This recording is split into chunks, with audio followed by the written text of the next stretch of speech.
Hello' guys, এয়া দেখিছে নহয়, মহাপুৰুষ মাধৱদেৱৰ জন্মস্থানত উপস্থিত হ'লোগৈ।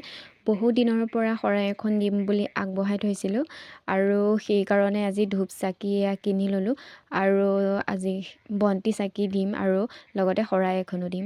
আৰু ইয়াত কিমান মানুহ আপোনালোকে দেখি চাগে গম পাইছে আৰু এনেকৈ আপোনালোকে গম নাপাব, ৰ'ব মই আপোনালোকক পাছত দেখুৱাই আছোঁ। আৰু ইয়াত ধূপ চাকি বন্তি তেল লৈ পেলাই মই বোলো চাকি গছ আগবঢ়াই থৈ আহোঁগৈ আৰু এনেকৈ আমি ভিতৰলৈ সোমাই গ'লোঁ। আৰু এতিয়া দেখিছে চাগে কিমান মানুহ।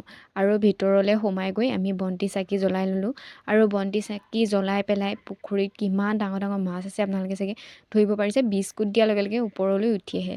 আৰু ইয়াত নাম কীৰ্তন কৰি আছে এয়া সকলোবিলাকে। আৰু এয়া আমি প্ৰসাদ খালোঁ। ভাত খোৱা দৃশ্য দেখুৱাবলৈ কিন্তু মই পাহৰি থাকিলোঁ দেই। আৰু এয়া দেখিছে নহয়, বহুত মানুহ এতিয়ালৈকে ভালকৈ ধৰিব পাৰিছে। আৰু এনেকৈ সকলোবিলাক আজি যাবলৈ ওলালে আৰু ময়ো বোলো আজিলৈ বিদায় লওঁ। আৰু এয়া মানুহজনে মোক নিবলৈ আহিলে দেই। আৰু আজিলৈ